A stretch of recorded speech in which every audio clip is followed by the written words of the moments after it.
guys, welcome back to my channel. Hari ini saya akan membahas tentang pemrograman C++ melalui studi kasusnya agar kalian lebih paham dan mudah dalam mempelajarinya.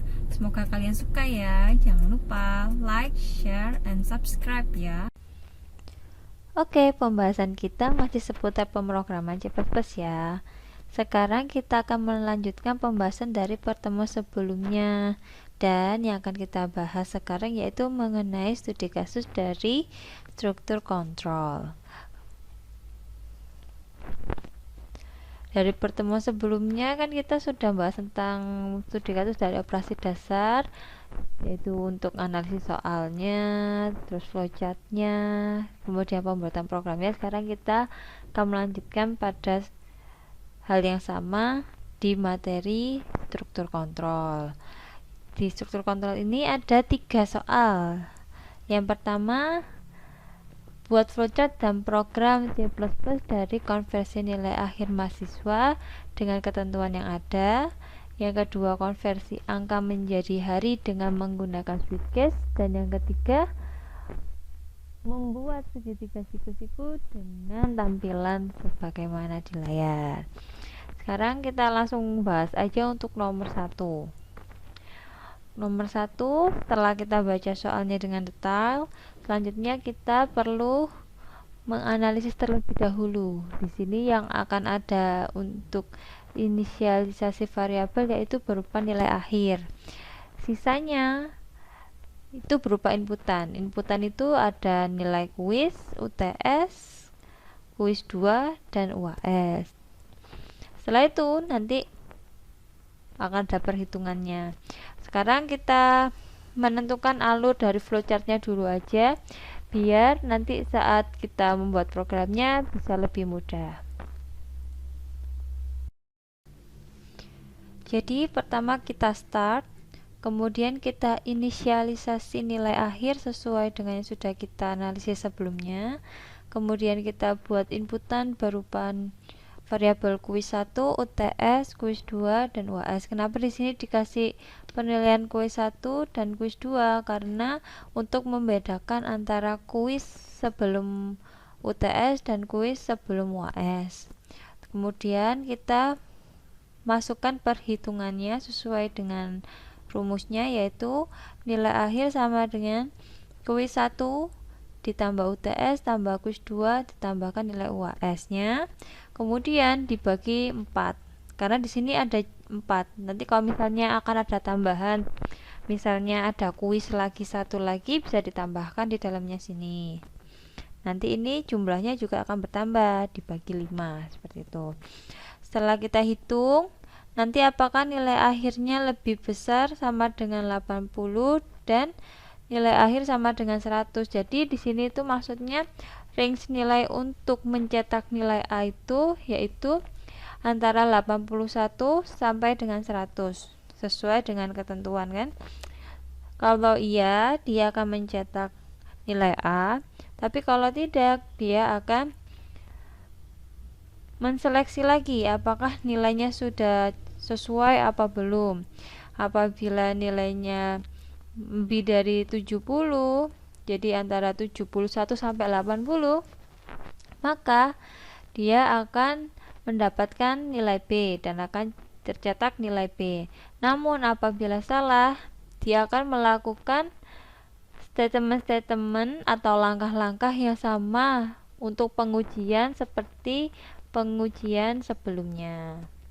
Apabila semuanya sudah, dan yang terakhir apabila nilainya tidak ada, maka dia langsung cetak N. Dimaksudkan di sini yaitu berarti tidak ada proses apa-apa, jadi sudah pasti dia tidak lulus seperti itu.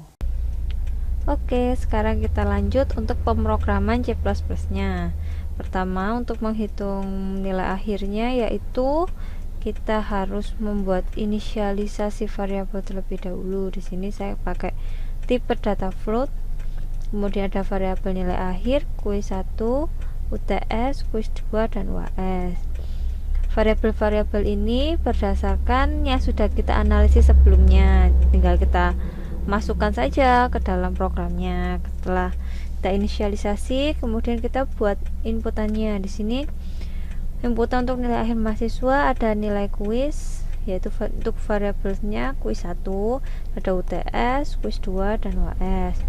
Setelah kita melakukan input ini tadi, selanjutnya yang harus kita lakukan adalah menghitung nilai akhir dari inputannya, karena di sini yang diminta kan kita nilai akhirnya, jadi kita hitung prosesnya dahulu. Nilai akhir sama dengan kuis 1 ditambah UTS ditambah kuis 2 ditambah UAS dibagi 4.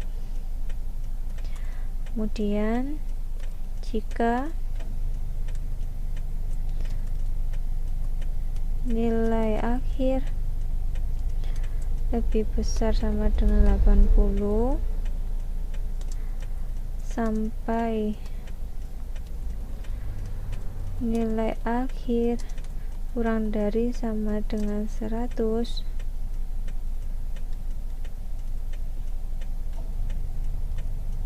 maka yang akan dicetak adalah nilai akhir Anda adalah A dengan poin besar nilai akhirnya. Kita akan ulang proses ini sampai kondisi penyelesaian terakhir. Kita ganti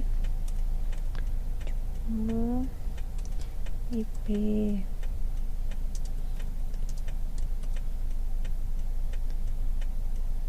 60.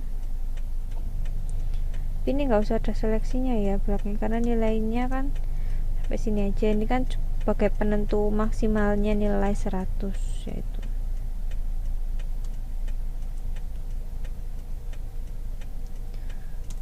C else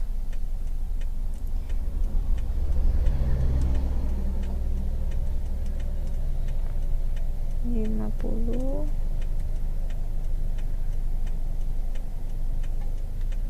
ini D,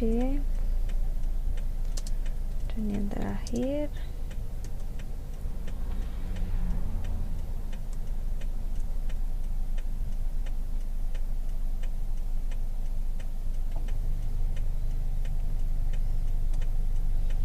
ini 0.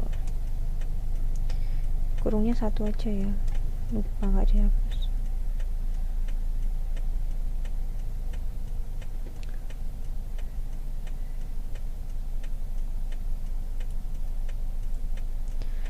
Seperti ini. Setelah seperti ini, kita bisa merunning untuk tahu hasil dari program ini. Untuk programnya sendiri, setelah kita running hasilnya seperti ini. Misalnya kita masukkan nilai 82 untuk nilai W1, terus 81 81 81, maka nilai akhirnya mahasiswa ini yaitu nilainya A dengan poinnya 81,5. Karena ini lebih dari 80 dan kurang dari sama dengan 100, maka dia tergolong nilainya A, seperti itu. Untuk soal yang kedua, yaitu buat flowchart dan program C++ dari konversi angka menjadi hari dengan menggunakan switch case. Pertama yang kita lakukan yaitu membuat konversiannya.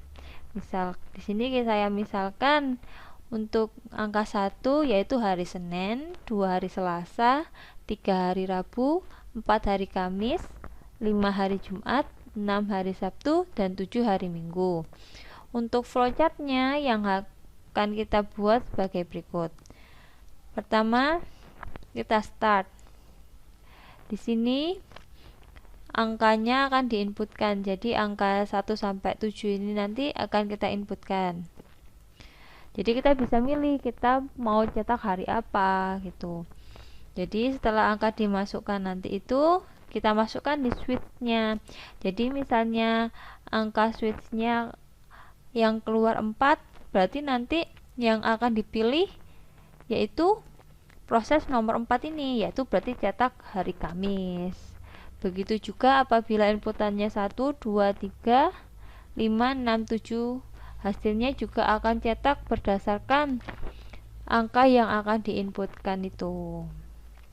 Setelah kita bahas untuk analisis dan flowchartnya, selanjutnya kita bisa membuat pemrograman C++ nya. Oke, sekarang kita akan mengerjakan pemrograman C++ nya untuk konversi angka ke hari. Pertama, kita harus inisialisasi dulu karena di sini inputannya hanya berupa angka nantinya, maka yang divariabelkan cuma angka.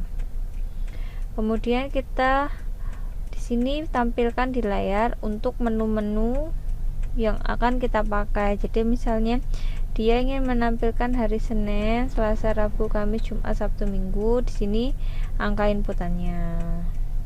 Jadi untuk hari ke-1 itu hari Senin berarti kalau di sini. Setelah kita membuat keluaran seperti ini, selanjutnya kita membuat statement masukan dan keluaran. Statement keluarannya yaitu untuk menginputkan pilihan, masukkan pilihan.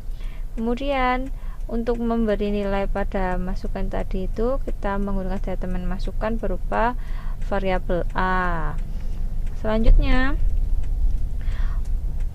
untuk membuat switch case-nya, pertama kita ketik switch, kemudian kita masukkan nilainya yang sebagai parameter tadi angka, berarti kita pakai angka, yaitu langsung pakai case saja. C1 berarti ini menjalankan perintah untuk pilihan nomor 1 seperti itu. Ke-1 langsung aja kita cout. Hari ke-1 adalah Senin. Seperti ini.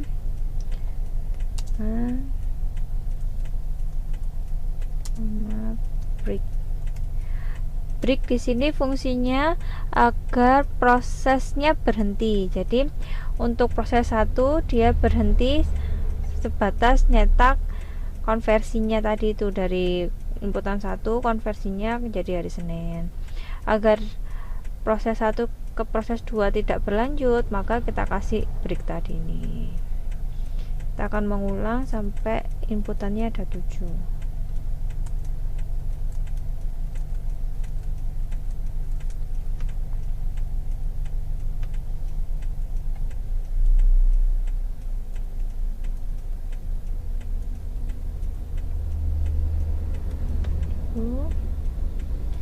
Ini kita juga ganti hari kedua, 3, 4, 5, 7. Selasa, Rabu, Kamis, Jumat, Sabtu, dan Minggu. Setelah seperti ini, kita bisa langsung untuk merunning programnya. Tampilannya kan seperti ini. Sebagai contoh saja, kita inputkan misalnya hari ini kan hari Sabtu, kita inputin aja angka 6. Maka hasilnya akan keluar hari ke-6 adalah hari Sabtu, seperti itu. Untuk soal nomor 3 yaitu buatlah flowchart dan program dengan hasil sebagai berikut.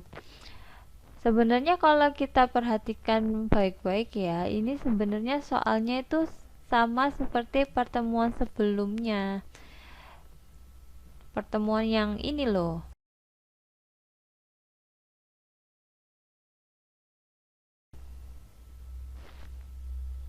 Nah, karena soalnya sama, saya tidak perlu menjelaskan secara detail lagi. Saya hanya akan menjelaskan prosesnya. Kalau memang masih butuh untuk lebih jelasnya, bisa ditengok pada video sebelumnya. Di sini kita akan melakukan penyelesaian berupa analisis terlebih dahulu, yaitu pada garis yang secara vertikal ini, maka kita beri inisialisasi sebagai baris A, dan untuk garis yang akan dicetak ke arah horizontal, dia akan kita inisialisasi dengan variabel B. Untuk flowchartnya seperti yang sudah kita bahas sebelumnya ya. Jadi pertama kita start, kita inputkan I di sini sebagai jumlah yang diminta. Di sini kan angkanya 5, berarti kan inputannya 5. Nah, berarti di sini I-nya nilainya 5 sebenarnya. Di sini A sama dengan I sampai A kurang dari sama dengan 1. Karena di sini nilai akhirnya yang diminta 1. Sedangkan di sini B sama dengan A tuh B kurang dari sama dengan I, karena di sini nilainya 5, berarti I-nya 5. Nah, kenapa ini sampai dengan I? Karena nanti batasnya yang diminta untuk paling atas itu selalu 5. Seperti itu. Selanjutnya kita bisa cetak nilai B-nya apabila persyaratannya sesuai. Kemudian kita tambahkan nilai B-nya apabila masih memenuhi persyaratannya untuk mencetak I kurang dari sama dengan 5. Kalau dia kurang lebih dari 5, maka dia akan cetak enter. Jadi dia akan mencetak ke angka bawahnya ini. Kemudian nilai A-nya dikurangi 1, makanya di sini cetaknya kan 4. Hasilnya kan 5. Dia cetak 4 karena di sini nilai A dikurangi 1. Itu akan terus kita looping sampai akan tercetak hasil terakhir, yaitu 1, 2, 3, 4, 5. Setelah kita bahas ini, selanjutnya kita akan bahas tentang pemrograman C++ nya. Untuk program C++ nya dari pembuatan segitiga siku-siku dengan tampilan yang sudah ditampilkan sebelumnya, yaitu sebagai berikut. Pertama, kita harus inisialisasi 3 variabel sesuai yang sudah kita analisis sebelumnya, yaitu ada variabel I, A, dan B. Di sini variabel I ini berupa inputan dari user nantinya. Yang A ini akan mencetak secara vertikal dan yang B akan mencetak secara horizontal. Pertama, kita buat statement masukkan dan keluaran terlebih dahulu, yaitu masukkan angka. Kemudian kita beri statement masukkan berupa nilai I. Berarti misalnya kalau I-nya 5, berarti nanti batasan untuk nilai A-nya itu sampai 5. Kemudian setelah itu kita melakukan perulangan. Di sini kita perulangannya pakai perulangan for. Jadi pertama nilai A, variabel A sama dengan I. Berarti batasnya A ini sampai dengan I. Sedangkan batas paling kecilnya dari A itu 1. Kemudian A-nya dikurangi. Sedangkan yang ini fungsinya, untuk for yang ini tuh fungsinya untuk mencetak tiap barisnya itu dimulai dengan angka yang kecil. Jadi kan kalau yang kita minta sebelumnya itu kan setelah 5 bawahnya 4, terus 4 baru 5. Pokoknya itu ya setiap yang baris paling depan itu yang kecil terus kan, yang selalu berkurang. Seperti itu maksudnya. Yang menentukan dia harus dimulai dari baris angka yang kecil yaitu dari fungsi yang ini, fungsi perhitungan yang ini. Jadi apabila nilainya sesuai, dia akan cetak B, kalau tidak dia akan cetak enter. Di sini maksudnya cetak B itu kalau dia batasannya ini sesuai dengan nilai inputannya. Jadi inputannya 6, berarti sini nilainya 6. Tapi kalau sudah lebih dari 6, dia kan nggak bisa, karena di sini batasannya harus 6 ya kan, berarti dia cetak ini seperti itu. Itu akan terus di looping hingga nanti batasan A nya nilainya 1 dan akhirannya nilainya I, seperti itu. Untuk lebih mudahnya kita langsung running aja.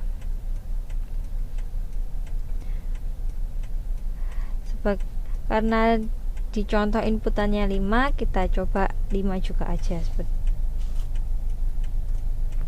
Hasilnya sama kan kayak yang ini.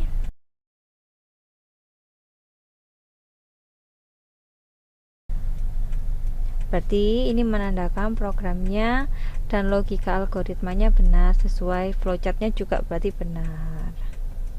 Oke, sekian pembahasan kita kali ini. Semoga ilmunya bermanfaat. Selamat belajar. Jangan lupa like, share, and subscribe ya.